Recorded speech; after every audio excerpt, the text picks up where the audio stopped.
now. Welcome to the BGA's program on reporting during the time of COVID. I'm pleased and honored to be joined by three of my colleagues, Alejandra Cancino, Casey Toner, and John Chase. You've got biographical information in the invitation materials, but I just thought we'd start kind of go around the horn. Tell us a little bit about yourself and some of the work you've been doing at the BGA. Alejandra, why don't you go first? Sure. Hi. Thank you so much for joining us. So I am a reporter at the BGA. I've been here for about 4 years. Before the BGA, I worked as a business reporter at the Chicago Tribune, and I was there for about 6 years. And at the BGA, I write about the intersection between government and business. And tell us a favorite story or two in the last year or so that you've done. Well, since this is about COVID, I mean, I can tell you a little bit about the stories that I've worked during COVID. One of them that was came really close to my heart actually was about seniors that were worrying. This is really early on during the pandemic, and we'll get to it a little bit more as we talk more. But I had been reporting about seniors at the BGA. We did another story previously about seniors who were living in public housing buildings and who were getting stuck in elevators. And I knew a lot of them, and over the years just kind of keep checking in of them. And this was one of those times where I made a couple calls and asked how they were doing, and they were really worried about their situation and how their buildings were handling COVID. And so we decided to look a little bit more into that and write about not only what they were experiencing, but also what they were experiencing with through a state program that keeps them at home instead of going to nursing homes. Thank you. Casey? Yes, I've been at the Better Government Association for more than 4 years now.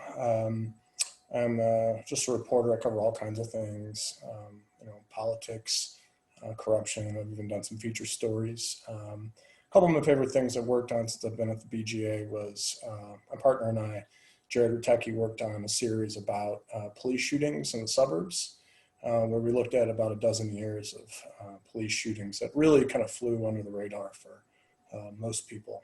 And I worked on another story where we kind of looked at the village of Dalton, which is this kind of beleaguered south suburb.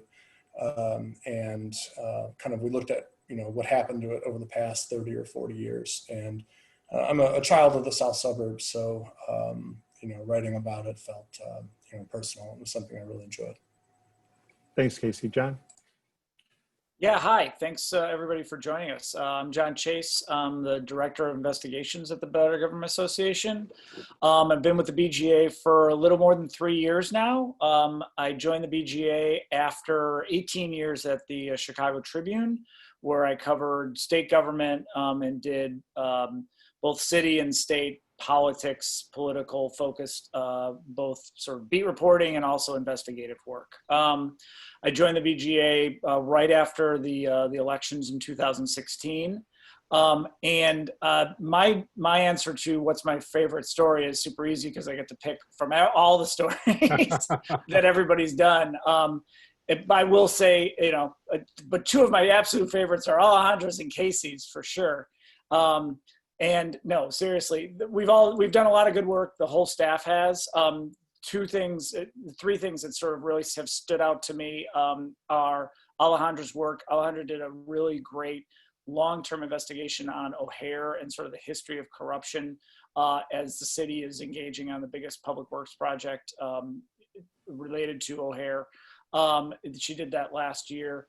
Casey's work, both Dalton and Taking Cover, the series he mentioned about suburban police, are real highlights. Those have gotten both of those stories have gotten a lot of national recognition. We've done really good work. Madison Hopkins did some great work on recycling, really exposing how the recycling program in Chicago has not, stood the test of time. We've done some really great PolitiFacts. And so there's others I could mention, but I'm really proud of it all. Yeah, John is indeed proud of all the stories we publish as well. I think he should be. I don't think I introduced myself, and let's do a little bit of housekeeping. I'm David Greising. I'm the president of the BGA. I've been here for about 2.5 years. And like John, I'm really happy with the work we've been doing. And I think today's topic is quite interesting about how we and others have responded to the COVID crisis and how you go about doing journalism during these really challenging times. We do have a chat picture in the on your Zoom, and if you have questions for the panel, please feel free to send those via chat. I'll be watching the chat line as we go, and we'll try to get to some of your questions. We put this out as 45 minutes, and we plan to stick to that. And thank you again for joining us. So let's set the scene a little bit. Kind of late February, early March, it became evident that the pandemic is a real deal. We didn't seem to have any doubt in-house, nor did some of our elected officials, at least here in Illinois. Tell us a little bit about kind of what were you working on, and how we began to adjust to COVID in those early days. To the extent you can tell us what you were working on, since probably what you were working on at the time is not yet published. Tell us a little bit about what life was like pre-COVID. Alejandra, why don't you take that question? Sure. So right when the pandemic hit, I actually had just come back from a journalism conference in New Orleans. So I was actually ended up going on an early adopter of staying at home, because I wanted to be sure that going to that conference wasn't going to impact anyone else I work with. And so at that point, I was working on a story on tax incentives, actually. And we were looking at one of the companies here in Chicago, Boeing, that received its 20-year package of tax incentives was just coming up. It was just ending. It actually is ending this year.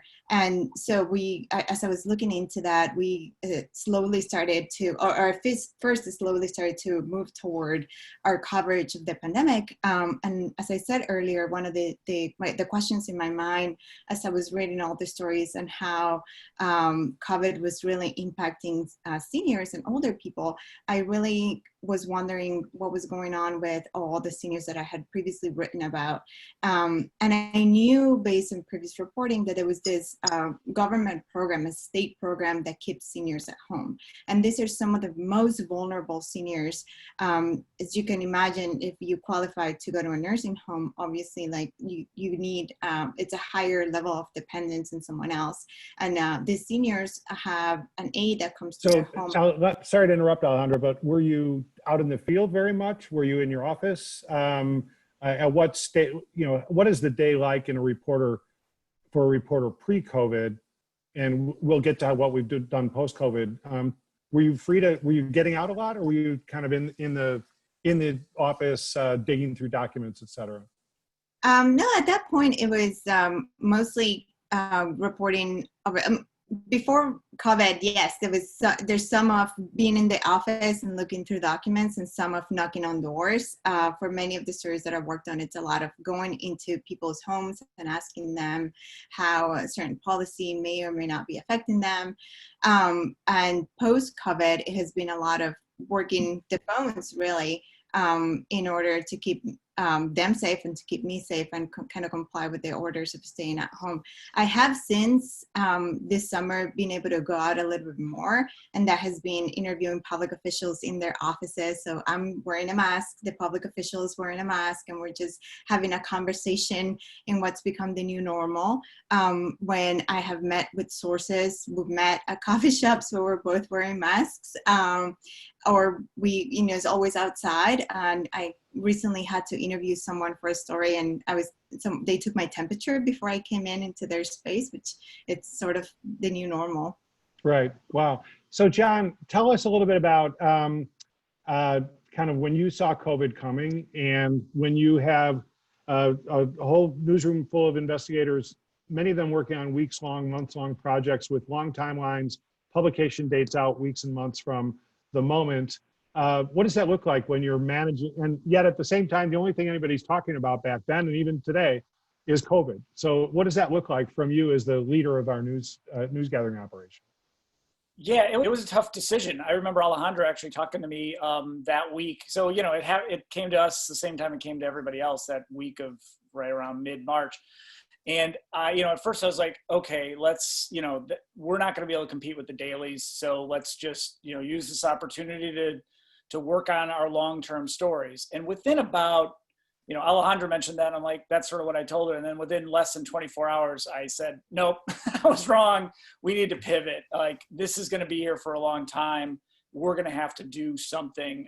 We can't just pretend like our world exists in a bubble and, amid this global pandemic. So we pivoted. We're long-term investigative journalists. So I knew we had to do do something to fill the void. So we did these projects through our Harkin, reaching out to audience and our audience and our readers, saying, hey, what do you think? How do you think local government is doing? So those were quicker turnaround stories. So we got questions from folks, and we ended up doing a few of those stories. Talk about those later. So that sort of helped fill the void while we generated sort of longer term stories that weren't being picked up by, the mainstream publications that were doing, the daily meat and potatoes reporting. And let me ask a follow-up, John, that comes from the chat, which is a really great question. Somebody asked, what do you do about Freedom of Information Act requests, public records requests during a time of COVID? Do we need to be more lenient? Do we need to suspend public records requests? What is our view on that question? Oh, you know the answer to that. No, we do not. No, you need to suspend so the question's a great question, and it came up, and Alejandra and Casey probably deal with it more on the front lines than I do. Our philosophy was, we understand it's a pandemic. We're not unreasonable people, but that's also government bodies also need to not be unreasonable and think that they can throw the laws of the state and the city into the garbage. So our thought was, you still have to abide by these. We can have reasonable discussions about deadlines and, maybe extending deadlines a little bit, but in no way were we ever going to accept hey, it's a pandemic, leave us alone. We don't have to give you our records. That's not a reasonable request back from a government body. So that was our position from the beginning. Right. I remember at a press conference, I asked the mayor about suspension of, because she had initially moved to suspend public records responses. And she talked about when the angel's death is bearing down on you, you don't want to take an epidemiologist off the line in order to answer some reporters' questions. Yeah, well, except that's not really the way it happens. They have people, people whose full-time job it is to respond to queries. And of course, when the government is having so much impact on our lives, it makes sense we need to know maybe even more about what the government is up to. That's exactly right. I mean, now more than ever, we need to be, and we can talk about that. I mean, we talked about Lori Lightfoot and the city council having private city council meetings, right? There's things happen during times of emergency. That's when, when really tough decisions are being made and when we as a public need to be more actively engaged in government, not less. Right. So let's go back. John has kind of, after consulting with Alejandra, it seems, has decided we need to go all in on COVID. Casey, how did that change your work, and what did you pivot to, and what was life like now all of a sudden as a reporter when, as Alejandra told us earlier, we're wearing masks and getting our temperature taken before we talk to anybody? Well, before the pandemic happened, we'd been working on this long-term story that was set to kind of coincide with this major public event, where we'd have food and speakers and a whole rigmarole. But what happened is suddenly you can't have these large events. So we began kind of rethinking, what we were doing. And, there are other issues where, people were, writing about other things during the pandemic that just weren't getting any traction because people just wanted to know, what was happening in the world. But as John mentioned, we have a hard time competing with dailies, people that publish every day, because they will always get the breaking news stuff. So we had to think outside the box a little bit about what are ways that government operations are affected by the pandemic that would kind of go overlooked. I was interested in, because I have some connections through there, with the world of needle exchanges. There are groups throughout Chicago and Illinois and the nation that will exchange dirty needles for fresh ones to heroin users. And they provide other valuable supplies like contraceptive devices, and in COVID, they're handing out masks and stuff like that. So, I wrote a story where I kind of took a look at what was happening at the two major ones in Chicago. And what was happening was just the numbers of needles that they were distributing and the amount of other supplies that they were giving out and exchanging had fallen dramatically because they just weren't able to keep the sites open due to the age of the people that were working there. And I kind of worked at it, and I ended up kind of organizing a day where I went out to the field site on the west side for COIP, which is operated in conjunction with UIC. Was this your first time out in the field on this story since COVID hit? It was. Yeah. So how was life different for you out in the field reporting? I mean, it was very different because at the time we still didn't really know a lot about how the disease works. We still don't know too much, but we know a lot more now than we did back when I went out. So it was one of those things where I didn't have a mask at the time, so I made one. My wife and I kind of worked on one together that I made out of an old shirt. And I strapped it to my face, and I went out to the West Side location. And it's one of those things where I had planned to bring a broomstick that I was going to attach my recorder to, so I could interview people from 5 or 6 feet away. But I thought about it, and the people I was speaking to were heroin users who were kind of live on the margins of society to begin with. And I didn't want to make them feel ostracized. So, I decided to just not do that and, interview them, outside a few feet away. And that was just a decision that I made kind of on the spot because I felt that I needed the interviews and I did not want to make the people feel ashamed. Wow. Alejandra, you wrote during this time period, and you made passing reference to it earlier. You wrote a story about elderly in-home patients, people who have home healthcare workers visiting them, and I think that was one of the more compassionate and moving stories we published during this time. Tell us a little bit about that reporting. Yeah, I think it's also worth mentioning that we pivoted to trying to figure out in trying to figure out where could we provide information. No one else was providing information. We also pivoted to the stories that were really close to our hearts, right? Things that we really know, and populations that were disadvantaged, right? Like we really wanted to know, we would really wanted, or personally, I really wanted to make sure that those people were not forgotten in the craziness that was happening of those first days. And with that story, it was really interesting in reporting it because I figure out that a lot of the aides, a lot of the people who come to seniors' homes to help them out with their activities of daily living are also seniors themselves. In fact, one of the woman that we ended up profiling in the story, the aide, was also an elderly woman who was taking care of a woman who was much older than she was. So they were both in very difficult situations in which both of them, if they were exposed to the virus, would have been really tragic for both of them. So that was really important for us to emphasize those populations, figure out what they were going through, and what was the government response to that population specific. So we did press, we did what we usually do for stories, the FOIA request, what is the government's responsibility here, and are they really being responsible for the population that we were writing about. And the other story that I wrote about was also on school funding as well. We did partnerships. Part of our strategy as an organization is to do partnership with other organizations. And so we figure out a way in which we can contribute as well, not only in-house, but also with our partners in other nonprofits in the city that also do investigative reporting. Yeah, I'm glad you brought up partnerships because, as you say, that's a big part of what the BGA does.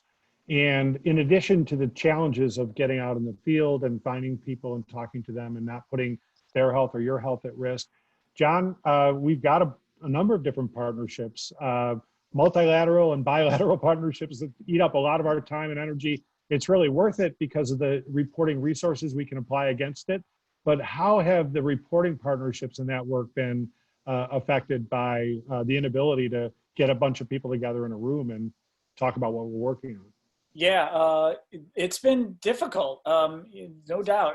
All the meeting, I would have a lot of not one-on-one meetings, but in-person meetings, and those all obviously went away and they turned into Zoom meetings, so they became a little more organized. And there were some benefits to that because there's limitations to it.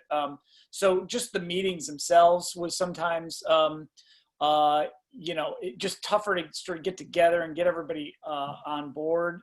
Then once you get going, it's sometimes easier, and there's a little bit of give and take on those. We've also entered into a few new partnerships because we, as Alejandra mentioned, we're looking for additional stories. We're trying not to replicate what other news outlets are doing, but they're not able to cover everything, and so that's one of the areas where we've sort of tried to look for to move in and say, hey, that story could be a good one. I don't see anybody else covering it, and so we've done a story or two with Chalkbeat. We did a number of stories with Block Club, and we had already been doing stories with Block Club Chicago, but we offered a few investigative pieces related to the Hilco development in Little Village. So those are a few things that, they actually increased. Others have, slowed down longer term projects just because we're all slowed down by this pandemic. Right. And you said something, in some ways it works better without all those meetings. Are you saying the meetings are slowing down our progress? I'm not sure I totally understood your point there. No, well, sometimes it works better because there's real limitations to the meeting. Like it ends at 12:30. Okay. Like, and some people's Zoom accounts, as probably some of our audience members, you get an hour and then it literally will drop you off. So you have to come to some conclusions. They don't keep dripping on and on and on. That's what I was talking about. Awesome. So when we talk about the new normal, if we ever get back to a combined workspace, we ought to have an hourglass or something like that to close our meetings down so they don't run on too long. That's a good idea. So yeah, I'll bring an hourglass back to the office. We had another question related. People are interested to know a little bit about when we're dealing with government and they're not being responsive. As a reporter, I think we all know that there are all kinds of resourceful things we can do. A lot of phone calling, sometimes just showing up and say, I'm not leaving till I get what I'm looking for. Have your tactics as reporters when you're not getting cooperation, this comes in from the chat, it's a really good question. Have your tactics as reporters changed at all by virtue of the fact that some of the tools we typically have used, especially in difficult reporting circumstances, really aren't available to us? Is that for me or for? That's for anybody. That's for the pool, for anybody who has an answer to it. All right. Casey, you're knitting. Go ahead. Yeah. Or do you want to go first, Alejandra? Yeah, go for it. Okay. Well, I know for me, like, there's been instances where, we're working on something related to criminal justice. And, before I had to, I could just go to the courthouse whenever I wanted, and I could, request records whenever I wanted. But now I have to jump through like 7 hoops to do it. I have to, call so-and-so, who calls so-and-so, who calls so-and-so, and they have to line up a date, and I have to get it together, then I have to get an email confirming the date, and then I have to bring the email to the guard at the front of the courthouse and show him that I'm here on official business and I have an appointment made. So it's something where I just have to be a lot more strategic. I can't just go there because I want, 1 or 2 things. I have to think of all the things that I want. I have to think of all the things that my partner may want, get them together, and, just kind of hammer the civil servants that are there to make sure that it happens. So there's are you taking epidemiologists off the line? Oh yeah, I forgot to. That's the other thing. Yeah. Off the line on purpose. Right. Alejandra, what about you? This is obviously one of the reasons why I love working at the BGA, right? Like, we care about government transparency. And at a time when government was making a lot of decisions very quickly, I believe it's very important for the public to know how those decisions were being made. And we did with FOIA. We had a couple of us who were in charge of FOIA and communications, trying to understand how those decisions were being made in real time. And we just will, every time, so per the FOIA law, they can extend their request, and they did, right? Multiple times it was extended and I just kept calling them and being like, well, it's been 5 days. Where are the documents that are legally entitled to the public, right? It's not just to me, they're entitled for people to see how government was making those decisions. And it took a while. Sometimes we have a great attorney in-house who help us make the case when we're not being heard, and he helped in some of those cases to make the case for us, and what this was very important, right? We know from experience that when government is not making decisions in a transparent way, things happen, and we wanted to be, as Illinois' watchdog, we wanted to be watching, right? Right. I'll add one thing from my own experience, because I still write a column for the Tribune and for Crain's. And I was tuning in on a lot of the press conferences that the mayor and governor were doing. And those were being Zoomed and even broadcast on TV. And so in a way, it was there was almost more access in a way, in that both of those high profile officials were daily in front of us. And the other interesting part of it was the use of a pool reporter to ask all of the questions. And so it wasn't just that you go in a crowd of people at a press conference and whoever shouts loudest first gets their question in. It was kind of hoping that the pool reporter would see your question as important. Maybe if you have a relationship, saying, hey, so-and-so, I hope you'll get that question in. And then it was backed up by the governor's staff, who would also ask a few of the questions too. And so it was a very different sort of press conference environment.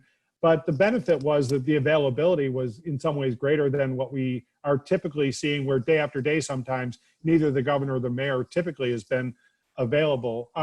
John, we talked a lot about FOIA, and you mentioned, or Alejandra mentioned, that we do have legal resources at our disposal in order to enforce our rights to public information.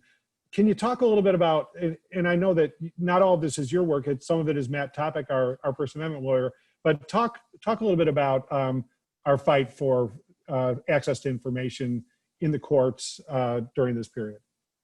Oh, well, I mean, I think the most, we've had a few examples of that. One was before even the pandemic started, where it was the Eddie Johnson video, which just came out, that they released, about a month ago in the middle of the pandemic. That was spurred by, I think it's fair to say, our lawsuit. The biggest thing we sort of have done that's directly related to it, I referenced earlier, which was our fight, or our pending lawsuit against the city council and the mayor. She had, right when this pandemic started, she had a sort of essentially an off the record city council meeting, where she, had a conference call or Zoom call. We don't even know. Nobody was keeping records of these things, where she was explaining the city's response to this pandemic. Nobody begrudges her having a discussion and trying to hear out all the aldermen, but it needs to be done in a transparent way. Then that really sort of exploded after the civil unrest in May.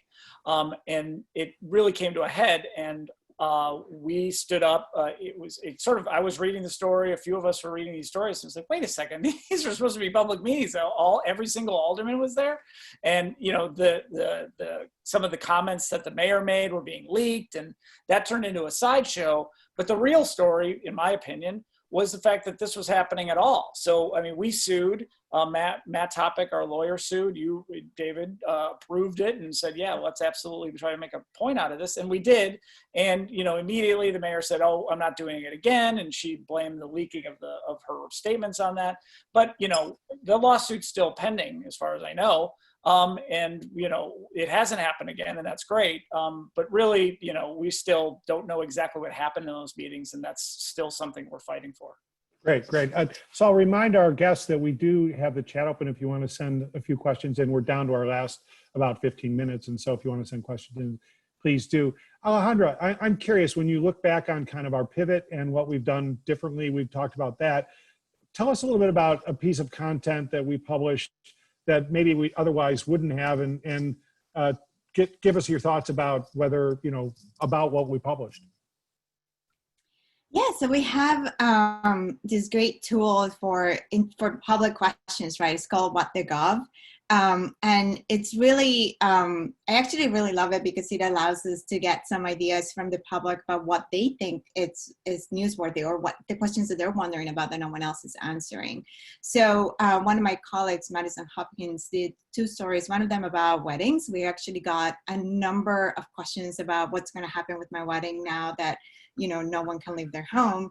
And she, you know, it was really interesting because, you know, you need all the tools of an investigative reporting to figure out how exactly are you going to do a wedding in this kind of new world. And this idea of, well, you know, a lot of people are going to have to postpone it. I mean, City Hall was not open. So how are you going to go to City Hall if you really wanted to get married but not have a party? So all of that was a great way to answer all of those questions from our readers. We also had questions about property taxes, right? Like, so I mean, obviously the economy has taken a nosedive and a lot of people were losing their jobs, and a lot of people were asking what's going to happen with my property tax bill. I mean, most people kind of send their payments automatically every month, but there are some people who actually pay in lump sums. And for them, it took a while, but it was due to our reporting that, you know, we started asking questions about what's going to happen. Then there was an announcement after the story came out that Cook County was delaying the ability. So you still had to pay your taxes, but you could pay a little later, and you wouldn't have to pay a fee if you really needed a respite for that. So Casey, what's a memorable story in your mind that we published during this period? And put us into the context of COVID, why it matters during COVID times. Yeah, I mean, so we, you know, wrote a story earlier that one of my colleagues wrote about census, you know, and how the pandemic affects the census. And, you know, it's one of those things where, you know, the city had this kind of vast machinery set up to, you know, try to get this, you know, get the information out about, you know, fill out your census form. And, you know, in the last, like they wanted like 2,000 volunteers, but due to the pandemic, you know, they only had 30 volunteers. And, you know, this is Wow. something that, you know, dramatically affects, you know, how much money the state gets. I mean, I think last year, like federal money that was kind of related to census collection amounted to, you know, $56 billion that kind of flowed into the city. And so that one's, you know, kind of in my mind, especially as, you know, the census battles have almost become like a culture war in Washington. And, you know, with the pandemic, there's just a lot of talk and a lot of anxiety about, you know, how this is even going to be carried out. And I feel like the BGA was a little bit ahead of the curve on that one. That's great. That's a good example. John, we've published in the last few weeks a couple of, I think, important stories about campaign finance and the use of campaign finance laws in Illinois by high-profile public officials. This is happening during the time of COVID. So tell us a little bit about juggling those two things, and why is it important to you as the leader of our news effort to continue to do that kind of story, even though so much attention of everybody in our newsroom and everybody in the world right now is on the pandemic? Yeah, I mean, I do think it's really important. Look, our mission is transparency in government. We do have, there is other things going on in life other than the pandemic. And, you know, honestly, this is where government that are not dealing with, and government officials who are dealing with things that aren't pandemic related get away with stuff. So it's important for us to keep our eye on that. We know that we can't, you know, we have to always sort of be mindful of the pandemic. We sort of put a pause on some of those stories. Some of them would have read oddly, like in March and April, but we're in August now, and you know, not that we're all used to it, because we're not, but it is becoming a little bit more part of our lives, and there are other elements of our lives that are happening. Power outages. We've had, you know, the civil unrest, as I mentioned. Some of these things are related to that, but it's really important for us to keep an eye on those issues. So I can get into more detail about those exact stories, but the campaign finance and the abuses of laws that were approved back in 2009 and how $44 million have been raised above campaign contribution limits, that's an important thing. And that's a topic that we need to be on, you know, all the time, because it is holding our state government officials accountable. Right, and we jumped back in on the Mike Madigan and related stories after the plea by ComEd with the federal government. That's one of those stories people kept asking about, what's ever happening? Yeah, right. While we're all focused on COVID. So, Yeah, exactly. I mean, federal investigations don't stop. Corruption doesn't stop because of pandemic. That's our job to also keep an eye on that element because that's still happening. so Casey and Alejandra, we're getting tight on time now. So just quick answer. You've gone back pretty much full time to what you otherwise would have been covering, and what broadly speaking, can you tell us anything about what you're working on right now? Yeah, I have. I mean, as John mentioned, I mean, despite the pandemic, the world keeps spinning. And, at this point, we're kind of diving back into this criminal justice program or the project we were working on before the pandemic. And, with some of the civil unrest, I feel, many ideas about our project are even more relevant to the task at hand. And it's a very data intensive project. And I'm able to do a lot of that at my house, looking at databases, pulling information, querying information, double checking it.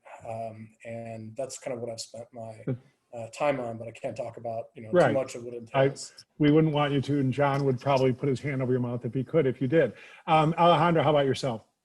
I'm actually still on COVID reporting now, and actually a little plug for my story coming up in the next couple of weeks. We'll have a little bit more to tell you about what the decisions that were made in the early days of the pandemic. And so tune in and you learn more. That's great. That's great. And I'll just, we've gotten a couple more somewhat related questions on the chat. One is to ask, what are we doing about resources right now? Have we needed to furlough reporters, et cetera, given the challenges on the philanthropic environment? And another question was asking about, and these really came in over the chat. Another question was, are we getting support from our usual supporters and others in the public? And I'm pleased to say we haven't needed to resort to furloughs. We did some scenario planning early on that looked at all kinds of steps we might need to take. But people have rallied. They rallied first around the people that most need help. The philanthropists did. People who needed food and shelter and good health. And after they got their breath a little bit, they came around and have started to support the BJA and some of the other nonprofit news organizations in town. And we're in a pretty good position right now. Our work is all supported by people who have a philanthropic mindset and care a lot about our mission of accountable government. And if you care about that mission, please do contribute to the BJA. Please, just as important, join us as members. You'll see in Alejandra's background, basically our logo for our membership program. For $100 a year, you can join the BJA, be a member, get access to some of our events, and really join in the fight for better government in Illinois. So that actually was in response to real questions that came over the chat. Thank you for those questions. John, so tell me, when you look back on 2020, we've talked a lot about accountability and some of the work we do, open records, et cetera. What do you think is going to be most important that the BJA accomplished during this period? Oh, that's a two-part question. I think one thing we've already accomplished, which is sort of our ability, we're a small news organization, but our ability to sort of pivot and do sort of medium length, but insightful investigative pieces related to COVID. I think, something that was on people's minds. It was all anybody talked about. It felt like we absolutely had to, have our voice in that discussion. And so that's one thing. That's one thing I absolutely am proud of, and is sort of a takeaway. We can do that work, and it's important that we do that work. And we need support, to your previous comment, to do that. The other is our ability to keep our eye on the ball of what our main mission is, which is accountability. To your previous question to me about, some of the corruption or just, accountability that needs to be done related to public officials. And we've got our ability to persevere despite the pandemic. I think that's the second piece, and to produce really high impact, high executed journalism that says that is on a local level, which is what we focus on, that really sheds a light on important issues. So, and I think we haven't yet accomplished that, but we're definitely on our way, and I'm very confident we will. We've got a lot of good projects in the pipeline. Right. And if I could ask one last question to everybody, how have you as a journalist or you as a person either been most deeply affected by COVID, or what have you most learned from this period in all of our lives? Alejandra, I'll go to you first. It's a really good question. I was thinking about it as you said it. I mean, I think the pandemic highlights all the societal problems that we kind of knew were there, right? Like, but we're seeing them now in a heightened way. And we had already kind of, I mean, our reporting has always focused on on accountability, right? And so Casey's story with my coworker Jared a couple years ago on taking cover, which is really police misconduct in the suburbs. My series of stories about public housing or corruption at O'Hare as well. And so we have been having a lot of conversations in our morning meetings about what this means for our reporting. How do we move forward? Where can we expose or contribute to some of the stories that have already been written, and what's more to come, right? I mean, we're at this incredible time where things are about to, the expectations about the economy going forward are not very good. And so we will continue writing about all of those issues going forward. And Casey, how about yourself? Oh yeah, well personally, I don't know. I just like I found myself like affected in kind of weird ways. I've just been a little more sad than I usually am, just because it's like we can't see people. I can't see my friends. I can't see my family. I can't see my coworkers really as much as I'm kind of used to.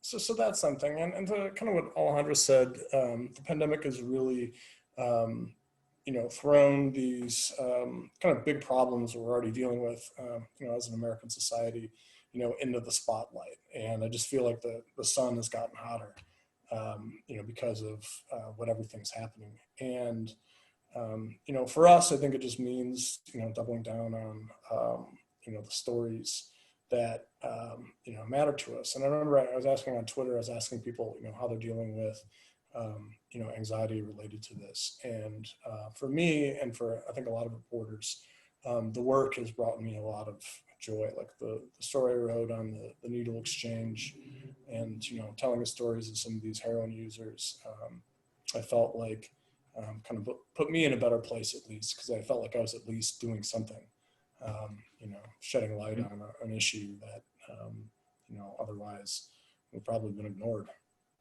Thanks for that, Casey. And John, I'm going to switch that question up on you a little bit. Tell us a little bit, in your view, how the BJA might be different going into 2021 than it was before we pivoted and made all these changes. Are we going? Is there a back to normal, or is it forward to something different? And if so, how is that going to be different? That's a good question. It's one I've thought a little bit about. I don't know if I've got a definite answer on it. I think 2021, we're still going to be dealing with, if not exactly sort of where we're at right now, it's still going to be a little, we're still going to have COVID elements to our lives, I think, for 2021. So that's going to affect us, both in our ability to do work in the newsroom, and our goal setting for 2021. Hey, what kind of stories do we want to do? How much more do we want to be focused on COVID related stories? I think those stories, it really is a story that's going to be very long and has a long tail. And there's going to be a lot of questions about all the trillions of dollars in government money that's been spent. How has that been spent? Like, that's a natural question for us to try to answer. We've already done a few of those stories. There's more to come.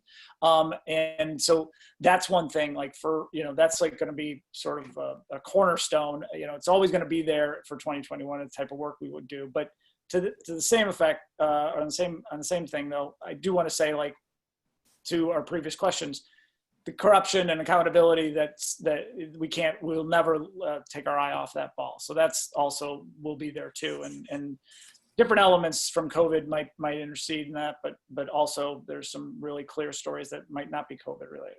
Right, and I'm going to wrap it up. Thank you, John, for that. That's really good, and it leads me to think about kind of a way to wrap this all up. And John, both you and I have coached youth soccer, and one of the things you teach a youth soccer player is, don't go into the bunch, stay out. And the magic of soccer is that the ball will come to you if you stay away from the bunch.